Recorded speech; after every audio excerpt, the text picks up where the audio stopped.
고린도전서 또 고린도후서 이 편지를 사도 바울은 왜 썼을까? 또 하나님 왜 쓰게 하셨을까? 이런 묵상을 또 여러분도 해보셨겠고 저도 해봅니다.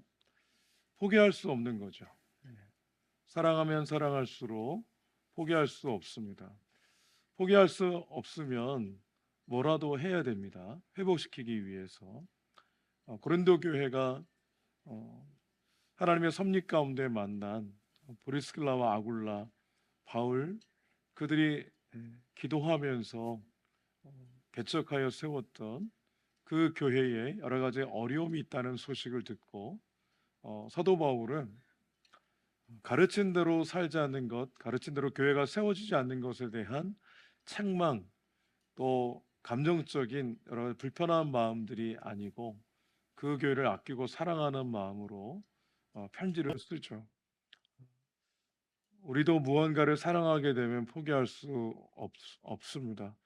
궁극적으로 하나님께서 저와 여러분을 포기하지 않았기 때문에 이 자리에 계신 줄 믿습니다.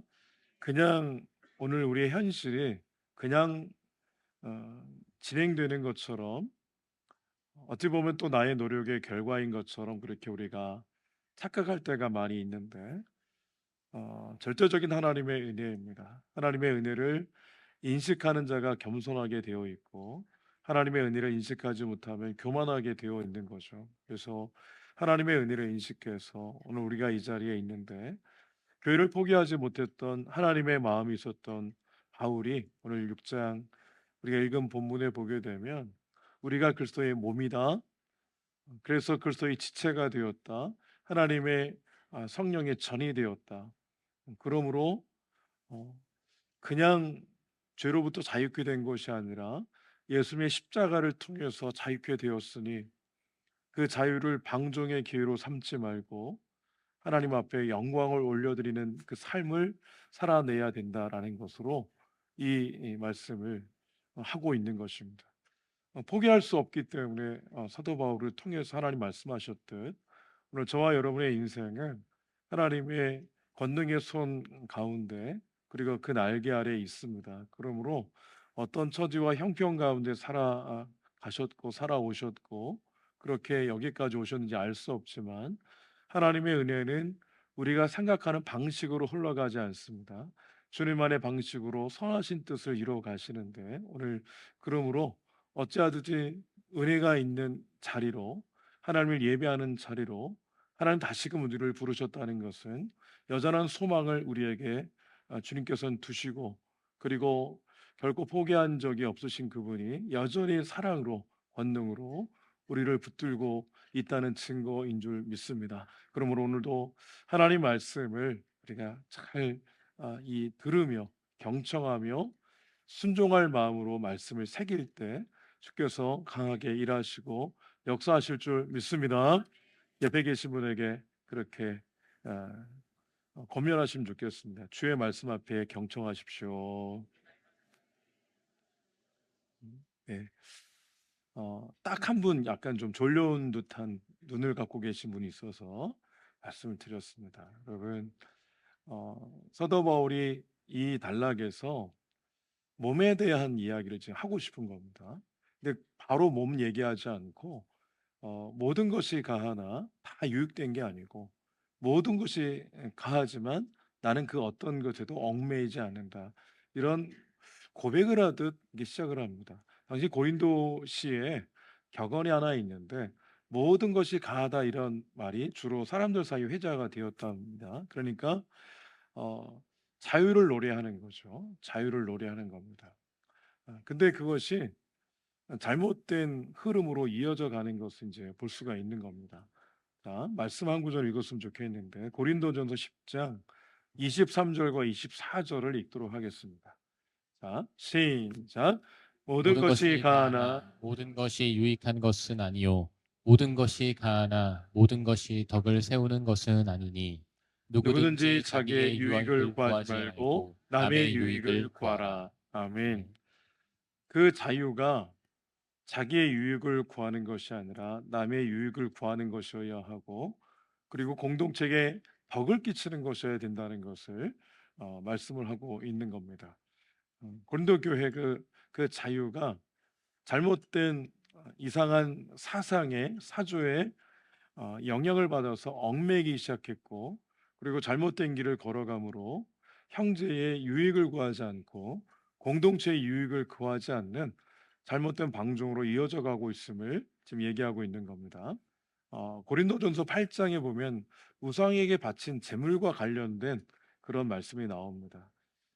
고린도시에는 신전이 많이 있고 그 신전에서 우상 숭배를 하는 겁니다. 근데 우상 숭배를 할 때 재물을 가져가잖아요. 그 재물 주로 고기잖아요. 그러니까 재물이 그 이방신에게 딱 바쳐지면 그게 이 도시 시장에 유통이 되는 겁니다. 그러니까 고기를 먹자고 하면 그 고기는 우상에게 바쳐진 재물, 일차적으로 드려진 거기 때문에 어 연약한 성도의 입장에서는 그게 굉장히 불편할 수 있는, 그걸 먹는 것 자체가, 또 누가 먹는 걸 보게 되면 그것 때문에 마음이 더 어려워져서 주님 온전히 따라가지 못하는 일이 이제 벌어지는 거죠. 실족하는 일이 있는 겁니다.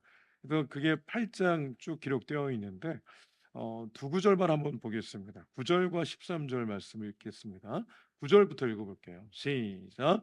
그런즉 그런즉 너희의 너희의 자유가 자유가 믿음이 믿음이 약한 약한 자들에게 자들에게 걸려 걸려 넘어지게 넘어지게 하는 하는 것이 것이 되지 되지 않도록 않도록 조심하라. 조심하라. 그러므로 그러므로 만일 만일 음식이 음식이 내 내 형제를 형제를 실족하게 실족하게 한다면 한다면 나는 나는 영원히 영원히 고기를 고기를 먹지 먹지 아니하여 아니하여 내 내 형제를 형제를 실족하지 실족하지 않게 않게 하리라. 하리라. 아멘. 그러니까 바울에게 있어서는 그 시장에서 유통되는 고기, 그거 전혀 문제가 없어요. 그걸 먹어도 전혀 문제가 없는 겁니다. 그렇지만 그 고기를 먹고 있는 바울의 모습을 본 어떤 약한 어떤 형제는, 어떤 성도는 그것 때문에 시험에 들 수 있고, 그것 때문에 이 신앙 자체를 포기할 수도 있는 어, 그런 것에 대해서 사도 바울은 그런 형제가 있고 그의 유익을 위해서는 나는 이 평생토록 고기를 먹지 않겠다, 이런 어떤 고백을 하는 것을 보게 됩니다. 그러니까 사도 바울은 언제나 자신의 자유를 자신이 아니라 공동체와 영혼의 유익과 같이 가는 그 덕을 끼치는 길을 선택하는 것을 보게 됩니다. 고린도 교회 안에 지금 공동체가 계속해서 깨어지고 문제가 많은 것이 결국 어, 모든 것에 내가 자유하다고 해서 그 자유를 함부로 사용하는 문제와 연결되어 있다는 것을 알 수가 있는데, 특별히 아, 13절을 한번 보시면, 고린도전서 6장 오늘 읽었던 13절을 보시면, 음식은 배를 위하여 있고 배는 음식을 위하여 있으나 하나님은 이것저것을 다 폐하시리라. 요한계시록 7장 16절에 보게 되면 하나님 나라는 먹고 마시는 게 아니랍니다. 그러니까 지금 당장 먹는 문제, 이 식욕과 관련된 문제는 결국 하나님 나라에 갔을 때는 더 이상 의미가 없어지는 겁니다. 폐허해진다는 것은 그런 의미가 있는데, 근데 몸은 좀 다르다는 거예요. 여기서 몸은 음란을 위하여 있지 않고 오직 주를 위하여 있으며 그랬습니다. 그러니까 몸이, 여기서 말하는 몸은 고깃덩어리 몸을 얘기하는 것이 아니라 전 인격적인 존재, 그리고 그 존재가 살아가는 삶, 여기까지를 얘기를 합니다. 그러니까 전 인격적인 존재가 이 땅을 살아가는 모든 삶의 여정은 어, 음란한 것을 위해서 있지 않고 주를 위하여 있다는 것, 주는 몸을 위하여 있다는 것. 그러니까 여기서 지금 뭘 얘기하고 싶으냐면 이 몸이 그냥 욕구를 해소시킴으로 만족하는 그런 수단으로 쓰여져서는 안 되고, 구별되어서 이것은 하나님이 이 연합된 관계로 그 영이 거하는 그런 몸으로서의 그 몸을 지금 말씀을 하고 있는 겁니다. 그러니까 당시 고린도 교회에 이런 게 있었습니다. 영주주의라는 것에 영향을 많이 받고 있었는데, 영주주의는 영과 육을 분리해서 생각하는 겁니다. 그래서 영은 거룩하고 선하고 육은 악하다. 여러분 그렇게 생각하면 예수님이 하나님의 아들로서 인간의 몸을 입고 이 땅에 오신 것에 대해서 거부감이 생겨요. 그런 사자가 교회 안에 들어왔을 때 영은 선하고 육은 악하다는 그런 믿음을 이제 사람들이 막 얘기하기 시작하면 조금씩 조금씩 사람은 보고 듣는 것에 의해서 규정이 되거든요. 여러분이 아무리 마음을 잘 지키려고 해도 밖에 나가서 또는 개인적으로 있을 때 보고 듣는 것이 어떤 거냐에 따라서 규정이 됩니다. 방금 전까지 예배당 이제 문을 열고 들어오기 전까지 계속해서 주식시장 관련해서 보고 있으면 지금도 머릿속에 그게 계속해서 맴맴맴 돌 겁니다. 예배당에 들어오기 전에 누군가의 이 감정적으로 막 이렇게 너무 이렇게 깨어진 상태로 있고, 그리고 말다툼하다가 들어오면 연장선입니다. 부부 싸움하다 딱 들어오시면 계속해서 끝나면 어떻게 '내가 이길 수 있을까? 왜 내가 결혼했을까?' 뭐 이런 생각으로 막 지배를 당하잖아요.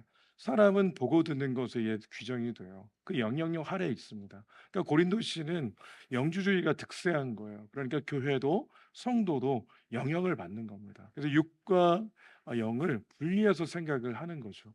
그러니까 어떤 현상이 생기냐면 그게 교회 안에 들어오니까 극단적인 금욕주의 내지는 극단적인 쾌락주의로 이제 바뀌는 거예요. 육이 악하니까 이 악을 제거하려고 금욕적으로 율법적으로 애를 쓰는 거죠.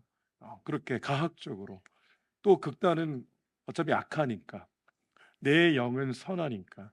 그래서 구분지어서 그냥 쾌락에 방종하듯 그렇게 이 욕구에 이끌려서 살아가는, 특별히 성적인 욕구에 이끌려 살아가는 그런 성도들의 모습이 있었다는 거죠. 그러니까 그 모든 것이 강한 것 같지만 유익이 있고 유익한 것을 생각해야 되고, 모든 것이 강한 것 같지만 그 잘못된 사조에 얽매이면 안 되고 결국 죽게 성령의 지배를 당해야 된다는 것을 사도 바울은 지금 얘기를 하고 싶은 겁니다. 그리스도가 나와 연결된 연합된 존재인 것을 얘기하고 싶은 겁니다.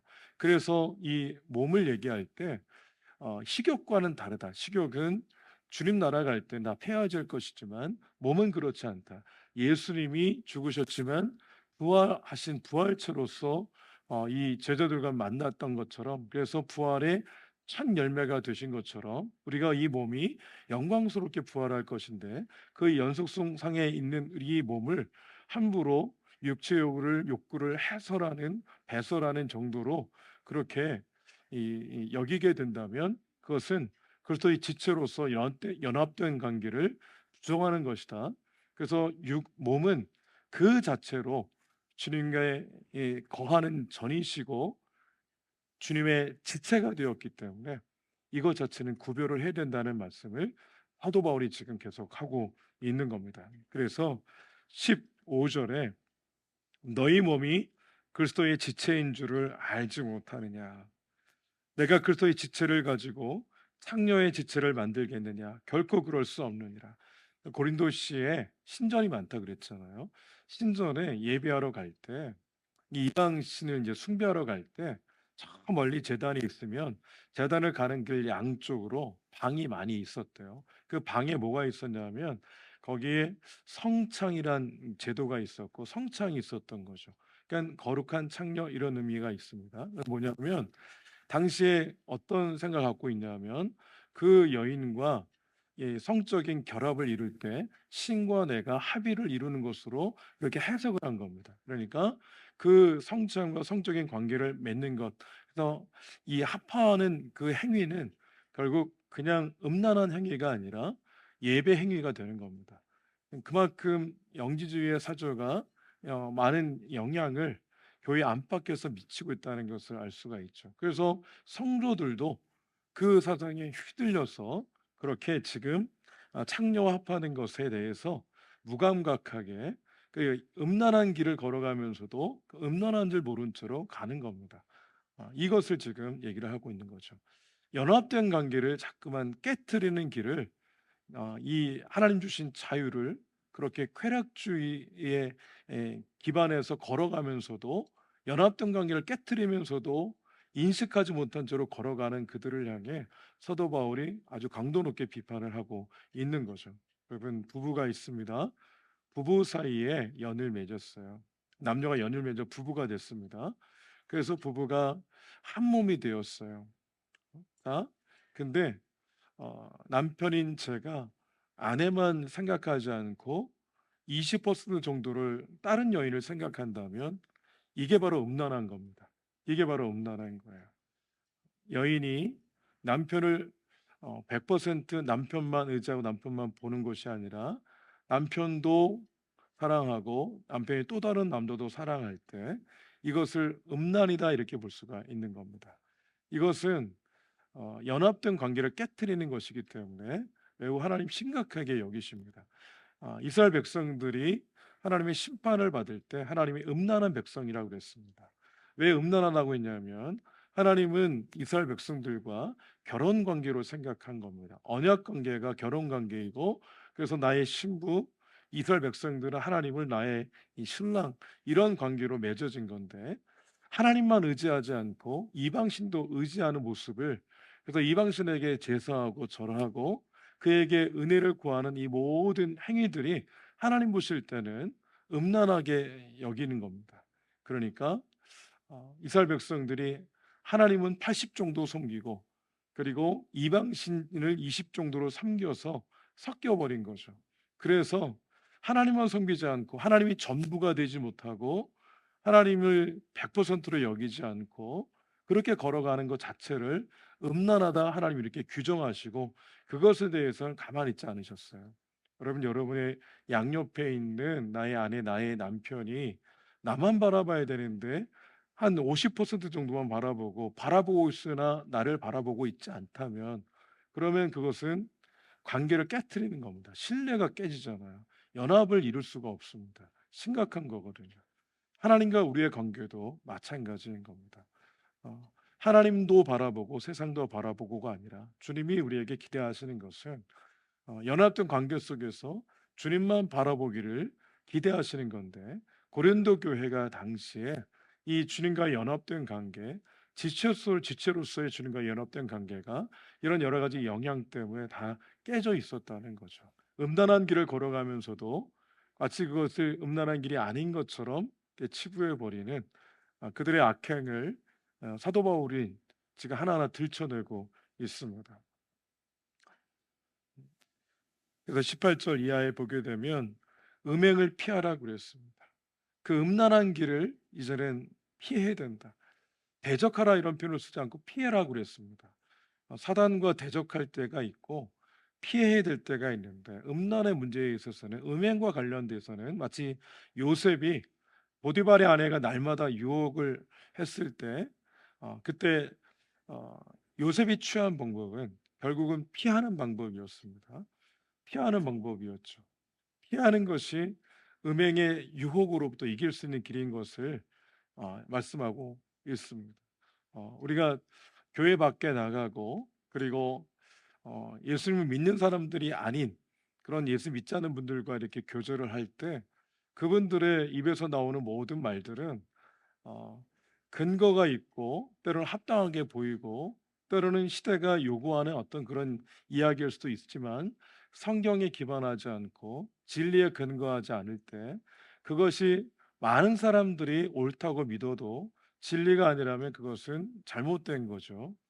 세상에 이렇게 간음죄가 어느 순간부터는 형사처벌할 수 없는 그런 죄가 됐잖아요. 분명히 관계를 깨뜨리고 공동체를 깨뜨리고 그리고 후손들이 제대로 자라갈 수 없는 환경을 계속해 만들어지는데도 그것을 형사처벌하지 못하는 세상이 됐습니다. 손해배상만 청구할 수가 있잖아요. 막 근데 그것이 시대적인 흐름이라고 해서 그것이 옳다 이렇게 말할 수가 없는 거 아닙니까? 그러니까 우리는 우리의 입을 가지고 진리를 이야기할 수 있어야 되고 진리를 따라갈 수 있어야 되는데 오늘 사도 바울은 음행을 피하라고 그것은 그리스도와 우리의 연합된 관계를 깨뜨리는 것이기 때문에 철저하게 피해야 된다고. 고린도의 모든 사람들이 그렇게 얘기하더라도 주의 이 주께서 주신 자유를 쾌락으로 방종은 책임지지 않는 자유를 얘기할 때 방종이라고 합니다. 책임지지 않고 자기가 좋은 대로 흘러가는 그 모든 것들에 대해서 사도 바울은 옳지 않다는 것을 말씀하고 있습니다. 그러면서 19절에 너희가 지금 생각하는 그 몸, 쾌락의 도구로 여기는 그 몸은 하나님께로부터 받았고 너희 가운데 계신 성령의 전인 줄을 왜 알지 못하느냐? 너희는 너희 자신의 것이 아니다. 내 몸은 내 것이 아니다. 내 인생은 내 것이 아니다. 어찌 보면 굉장히 이해하기 어려운 말을 하고 있는 거죠. 20절은 같이 한번 읽어보면 좋겠습니다. 20절을 같이 함께 읽겠습니다. 시작. 값으로 값으로 산 산 것이 것이 되었으니 되었으니 그런즉 그런즉 너희 너희 몸으로 몸으로 하나님께 하나님께 영광을 영광을 돌리라. 돌리라. 아멘. 아멘. 값으로 산 것이 되었다고 하는 것의 의미는 이렇습니다. 음, 값을 산정할 수 없는, 값을 매길 수 없는 그런 가치로운 그런 존재가 시장에서 물건을 사고 팔 때 정당한 값을 지불하듯 정당한 값을 지불하여 자유를 준 이것이 값으로 산 것이 되었다는 것의 의미입니다. 다시 한번 말씀드리면 헤아릴 수 없는 가치가 있어요. 도저히 이 얼마짜리인지 값을 정할 수가 없는 그런 가치가 있는 존재가, 그 존재가 어, 시장에서 정해진 가격대로 대가를 지불하고 그에게 자유를 준 사건을 얘기할 때 값으로 산 것, 우리는 구속, 대속 이런 표현도 쓰는데요. 이런 겁니다. 하나님께서 이 땅에 사람의 모습을 입고 오셔서 죄의 대가를 지불해 주신 겁니다. 그리고 우리에게 자유를 주셨다, 이런 의미를 담고 있습니다. 근데 그분은 도저히 값을 매길 수 없는 가치가 있는 그런 보배로운 존재이다라는 것입니다. 그러니까 아, 여러분, 자녀를, 아들과 딸이 말을 좀 안 들어요. 그래서 팔아버립니까? 팔 수 있는 존재가 아니잖아요. 자녀는 팔 수 있는 존재가 아닙니다. 사랑의 속성은 그렇습니다. 사랑의 속성은 그래요. 늘 끌어안죠. 얼마짜리, 얼마짜리, 얼마짜리. 공부 잘하는 자식은 얼마짜리, 공부 못하는 자식은 좀 가격이 좀 낮게 책정돼 얼마짜리.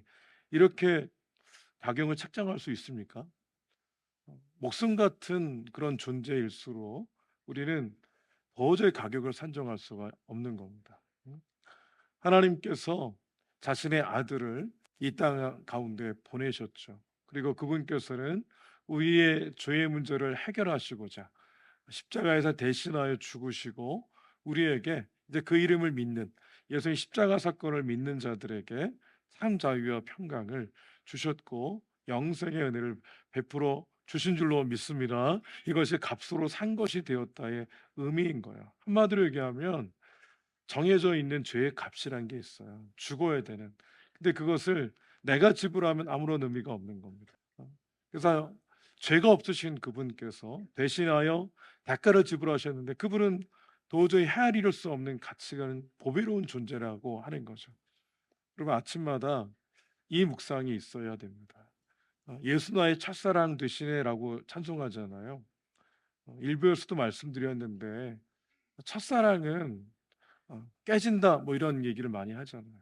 예수 나의 첫사랑 되면 내가 찬송하다가도 그게 생각이 떠올랐어요. 첫사랑은 다 깨지는 건데 어, 이게 어렸을 때부터 많이 들어왔기 때문에 찬송하면서도 그게 생각이 나요. 여러분 보고 듣는 것이 얼마나 무서운지 모릅니다. 그러므로 유튜브에 여러분 종속당하시면 안 됩니다. 종속당하시면 안 돼요. 그것이 계속해서 이 내가 원하는 걸 본 게 아니라 거기서 주어진 것을 선택해서 보기 때문에 그 사상의 한계에 계속해서 갇혀 있을 수밖에 없잖아요. 하나님 말씀을 계속해서 우리가 읽고 묵상하는 게 얼마나 중요하냐면 이것을 통해서 계속해서 사단은 우리를 노예 취급하고 우리를 종처럼 부리려고 하는데 이것이 객관적으로 보이기 시작하는 겁니다. 내가 어떤 존재인지 어떤 은혜를 통해 여기까지 왔는지가 말씀을 대면하면 대면할수록 계속해서 보이는 거예요. 아침마다 값으로 산 존재, 예수님과 맞먹는 그런 존귀한 존재라고 하는 인식을 아침마다 할 수 있어야 되겠고 저녁마다 이것으로 감사하며 이제 하루를 마감할 수 있어야 되겠습니다. 값으로 산 것이 된 그런 저와 여러분의 존귀한 존재인데 그런 우리들이 더 이상 상녀의 그리고 죄에 매여 종로로 타는 그렇게 창녀의 지체가 되는 잘못된 것과 연합 관계를 이루지 않고 그리스도와 연합된 관계로서 성령의 전으로서 성경적인 표현으로 몸으로 하나님께 영광을 올려드리는 이 길을 걸어가야 된다는 것으로 사도 바울은 이 짧은 말씀을 정리를 합니다. 그럼 오늘 말씀의 핵심은 오늘 저와 여러분이 예수님을 통해서 구원받은 예수님과 맞먹는 존귀한 존재라는 것을 인식한다면 하나님께 영광 올려드리는 길을 걸어가야 된다. 이것이 우리의 결론입니다. 그렇다면 하나님께 영광 올려드린다는 것은 무엇인가? 이 부분에 대한 이런 성경적인 답이 좀 필요한데요. 고린도전서 7장 23절을 읽도록 하겠습니다. 읽겠습니다. 시작. 너희는 너희가 값으로 값으로 사신 사신 것이니 것이니 사람들의 사람들의 종이 종이 되지 되지 말라. 말라. 아멘. 아멘. 사람들의 종이 되지 말라요. 시대의 종이 되지 말랍니다. 세상이 흘러가는 여러 가지 사상의 종이 되지 말라는 거죠. 유행의 종이 되지 말고 대세의 종이 되지 말고 세상에 하나님 나라 가면 함께 갈 수 없는 그 썩어질 가치의 종이 되지 말라고. 왜냐하면 주께서 대가를 지불하고 우리에게 자유를 주셨는데 자유로운 존재가 여전히 얽매이고 매이고 종처럼 끌려가듯 이 땅을 살아가서야 되겠는가? 이런 거죠. 돈이 없으면 나는 망할 수밖에 없어. 좋은 대학을 지나가지 못하면 나는 망할 수밖에 없어. 세상이 정한 어떤 기준이 있고 가치란 게 있고, 근데 그것이 내게 충족되지 못하고 내가 그것을 얻지 못하며 확보하지 못하면 내 마음에 두려움이 밀려오잖아요. 그러면 종처럼 살게 돼 있습니다. 그러면 노예처럼 살게 돼 있죠. 종과 노예의 특징이 뭡니까? 자유가 없는 겁니다. 종과 노예는 자유가 없어요. 자유가 있는데 근데 자유가 없는 자처럼 이 땅을 살아가는 성도가 있잖아요. 예수님께서 어, 풍랑이는 바다 한복판에 제자들이 그 바람 때문에 일어난 파도의 높이를 보고 파도가 높이 일면서 물이 배 안으로 밀려 들어오는데 해결하려고 하는데 해결이 안 되는 그 제자들, 예수님 배 밑에서 주무셨어요. 때가 되어 등장해 주셨습니다. 풍랑이 일지만 열심히 노를 젓고 열심히 물을 퍼내지만 도저히 방법이 없을 그때 예수님의 제자들이 찾아가거든요. 한가하게 주무실 때가 아니라 예수님 깨우시잖아요. 예수님이 등장하자마자 다 정리가 되죠. 음? 예수님이 등장하기 전에도 예수님 주무실 때도 핵심이 어디냐면 예수님이 함께 계셨다는 거예요.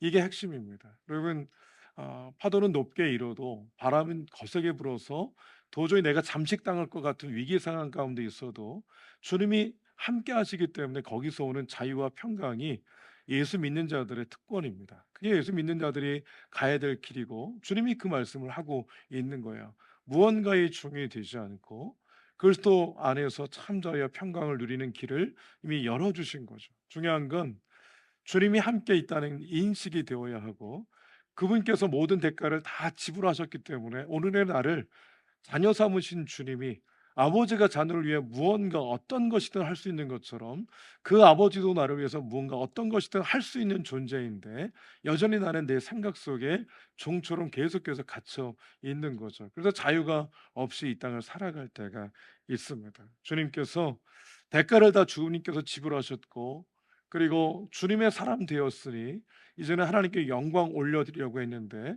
근데 이 말씀을 연결지어 생각해 보면 오늘 우리가 주님 안에 자유와 평강을 누리며 살아가는 그 삶의 과정 자체가 하나님께는 영광된 것이다. 이렇게 정리할 수 있겠습니다. 여러분, 하나님께 영광된다는 것을 업적주의로 이해하시면 안 되겠습니다. 더 많은 시간, 더 많은 물질, 더 많은 헌신, 이 모든 더 채우고 채우는 것으로 그렇게 하나님께 영광 올려드리는 것으로 이해를 하시는 것도 틀리지 않습니다. 그러나 그것이 전부라고 생각하는 경향이 우리에게 있어요. 더 중요한 것은 과정입니다. 트로피를 받았어요. 연말 시상식에서 우리가 또 상을 받을 수 있잖아요. 상을 받고 하나님께 영광 올려드리고 트로피를 받고 하나님께 영광 올려드릴 때 하나님 그거 받으실 수 있다고 생각합니다. 그러나 트로피를 올려드렸기 때문이 아니고 그 트로피를 받기 위해서 하나님께 지혜와 능력을 구하며 하나님께 은혜를 구하며 하나님과 관계 속에서 그 모든 과정을 모진 과정을 은혜 가운데 잘 통과한 끝에 그 트로피를 받은 거잖아요. 그러니까 트로피를 올려드려서 없던 하나님의 영광이 더 생기고 하나님의 영광이 플러스 알파로 더 추가가 되고 이런 게 아니고 하나님께서는 그 과정을 보시는 거죠. 하나님과 연합된 관계 속에서 그 힘든 과정을 은혜 가운데 잘 통과한 하나하나를 주님은 기억하시는 거죠. 종이 되지 않고 주님 안에 자유롭게 주님과 연합된 존재 속에서 내 안에 성령이 계시니 성령님을 의지하여 걸어가는 그 과정이 하나님께는 영광된 겁니다. 여러분, 자녀를 키울 때 이 자녀를 키워서 나중에 대학을 졸업하고 좋은 직장에 취업시켜 가지고 하나님께 11조 드리게 하고 10분의 2는 나한테 드리라고 해야 되겠다. 이런 마음을 가지고 자녀를 대학을 보내고 그렇게 하신 분이 어디 있어요? 그냥 애가 잘 살았으면 좋겠다. 이 마음뿐이잖아요. 내가 가르쳐 준 대로 그냥 자기 인생 잘 살았으면 좋겠다. 이런 마음이시잖아요. 죄 안 짓고 다른 사람 피해 안 주고 그저 내가 가르쳐 준 대로 그리고 배운 대로 그 자기 가정 잘 건사하고 살았으면 좋겠다. 유명하지 않아도 되니까 그렇게 살았으면 좋겠다. 이런 마음이 있잖아요. 그리고 그렇게 살아갈 때 부모의 마음 가운데는 기쁨이라는 게 있더라고요. 내 자녀가 겸손을 얘기했는데 겸손을 가치를 인정하고 겸손하게 살아가는 것 자체가 부모에게 기쁘고 즐거운 겁니다. 즐거운 거죠. 저는 이게 바로 영광의 개념이라고 생각합니다. 그러니까 하나님 마음이 행복하고 즐거운 거예요. 오늘의 나 때문에 내가 주님이 나에게 자유를 주셨다면 나와 함께 하시는 주님 의지에서 성령 의지에서 그 어떤 감정과 뒤틀린 감정과 상한 심령과 그리고 내 생각의 틀, 다른 사람이 나를 규정하는 그 가치와 생각에 규정당하지 않고 말씀의 근거에서 오늘 내가 이 땅을 살아갈 때 그것 자체가 하나님께 매우 영광스러운 것으로 주님은 그렇게 이해하고 계십니다. 여러분, 음, 값으로 산 것이 되었으니 그런즉 너희 몸으로 하나님께 영광 올려드리라. 이 말씀을 꼭 기억하십시오. 갈라디아서 6장 17절도 더불어 읽어보겠습니다. 시작. 이후로는 누구든지 나를 괴롭게 하지 말라. 말라. 내가 내 내가 내 몸에서 몸에 예수의 예수의 흔적을 흔적을 드리고 드리고 있노라. 있노라. 아멘. 아멘. 저 예수의 흔적은 사도 바울에게 있어서는 복음을 전하다가 받은 이 몸에 있는 상처를 얘기합니다. 박해를, 채찍을, 돌을 맞고 여러 가지 상해를 입었잖아요. 그 흔적이 있을 거 아닙니까? 여러분도 몸에 상처가 있으면 아 이거 언제 생긴 건데 어떤 상황 속에 생긴 건데 다 알잖아요. 사도 바울이 지금 저 얘기를 하고 있는 거예요. 근데 우리 몸에 보이질 않지만 흔적을 다 갖고 다녀요. 예수의 십자가의 흔적이 다 있어요. 오늘날 갑자기 우리가 이 자리에 있는 게 아니고 예수님이 십자가 대가를 지불했기 때문에 이 자리에 있는 거잖아요. 그러니까 우리가 날마다 아침마다 내 몸 구석구석에 있는 예수님의 십자가의 흔적을 늘 만져야 됩니다. 그리고 내 죽었던 내 영혼이 다시금 살아나서 십자가를 의지하여 걸어가야 됩니다. 그럼 십자가를 묵상하면 묵상할수록 더 깊어져요. 샘솟는 은혜가 있고 새로운 힘과 지혜가 거기서 오는 겁니다. 여러분 자녀를 잠자는 모습만 봐도 예쁘잖아요. 아이가 열심히 웃으며 뛰어노는 것만 해도 너무나 예쁩니다. 밥을 잘 먹어도 예쁘잖아요. 응? 근데 그 자녀가 그렇게 살아가는 것도 참 감사한데 어느 날 갑자기 아빠 엄마 너무 고맙다고 너 저를 잘 키워줘서 감사하다고 다 아빠 엄마 은혜였다고 이렇게 진심으로 고백해 보세요. 그게 평생 갑니다. 그게 가슴 속에 은혜가 되는 거야. 하나님의 은혜를 입을 때 하나님께서 마음이 너무 좋으실 때는 다 주님의 은혜입니다. 십자가를 통해서 제가 구원받고 지금까지 오는 모든 것이 다 주님의 은혜였습니다. 아침마다 점심마다 저녁마다 이 고백으로 하나님께 나아간다고 생각해 보세요. 이 고백을 들으시는 하나님은 너무 즐거우실 거라고 생각합니다. 그게 바로 하나님께 영광된 겁니다. 그 갈라디아서 2장 20절을 읽어볼게요. 갈라디아서 2장 20절을 함께 큰 목소리로 읽도록 하겠습니다. 자, 시작. 내가 그리스도와 함께 십자가에 못 박혔나니 그런즉 이제는 내가 사는 것이 아니요 오직 내 안에 그리스도께서 사시는 것이라. 이제 내가 육체 가운데 사는 것은 나를 사랑하사 나를 위하여 자기 자신을 버리신 하나님의 아들을 믿는 믿음 안에서 사는 것이라. 아멘. 고린도후서 4장 7절도 읽을까요? 고린도후서 4장 7절입니다. 시작. 우리가 이 보배를 들그릇에 가졌으니 이는 심히 큰 능력은 하나님께 있고 우리에게 있지 아니함을 알게 하려 함이라. 아멘. 십자가의 흔적을 지닌 자로서 예수님이 십자가에 죽으실 때 나도 함께 죽었고, 그래서 오늘이란 시간 동안에 내 믿음을 가지고 살아갈 때 특별히 질그릇 같은 데 안에 주님이 거하시니, 내가 깨질 때 그리고 내가 부서질 때 그 보배이신 주님이 드러나게 되어 있는 이 길을 걸어간다면 주님이 보다 적극적으로 영광을 받으신다고 저는 믿습니다. 여러분, 질그릇 안에 보배가 있는 것 자체가 말이 안 됩니다. 합리적이지 않아요. 보배는 아주 견고하게 누구도 훔쳐갈 수 없는 데다가 보관을 해야 정상인데, 근데 하나님이 의지를 가지셨습니다. 질그릇 같은 깨지기 쉬운 연약한 볼품없는 우리 안에 거하시는 것을 의지를 가지고 선택을 하셨습니다. 그러므로 사람의 존귀함은 어디서 규정이 되냐면 질그릇 같은 내 안에 주님이 거하시기 때문에, 그렇기 때문에 존귀합니다. 그러기 때문에 너무 존귀한 존재인 거죠. 저와 여러분 안에 예수님이 거하시는 거예요. 근데 그 보배이신 주님이 말씀을 쭉 읽다 보면 고린도후서 4장 4절 즈음에 예수 그리스도의 얼굴에 있는 하나님의 영광을 아는 빛, 이렇게 표현하고 있습니다. 빛으로 표현하고 있어요. 그 빛 대신 주님이 언제 밝히 드러나냐 하면 질그릇이 금이 가면 새어 나오죠. 깨어지면 그 깨어진 틈을 통해서 빛이 드러나게 돼 있습니다. 내가 날마다 죽는 것, 내가 날마다 예수님과 십자가에 죽으셨다는 사실을 인정하고 마음은 뒤틀려 있어요. 생각은 늘 너무 불안하고 두렵고 그래요. 그렇지만 내가 앞서지 않고 주님이 일하실 때까지 기다리고, 주님이 지혜를 주실 때까지 기다리고, 주님이 역사하실 때까지 기다리는 이 과정이 자기 부인의 과정이고 깨어짐의 과정인데, 이 과정 끝에 주님이, 빛 대신 주님이 드러나게 되어 있는데, 그 지점을 하나님께 영광된다, 우리는 이렇게 이해할 수 있는 겁니다. 여러분, 내가 앞서면 언제 주님의 지혜가 드러날 수 있겠어요? 내 능력으로 해버리면 언제 주님의 능력이 나타날 수 있겠어요? 응? 내가 막 무언가를 먼저 해버리면 주님이 일하실 기회가 없는 거예요. 그러니까 주님이 일하지도 못하고 기회가 없었는데, 근데 우리는 하나님이 왜 역사하지 않는지 의구심을 가지고 볼 때가 있는데, 자세히 들여다보면 하나님께 기도했으면 역사할 때까지 기다려야죠.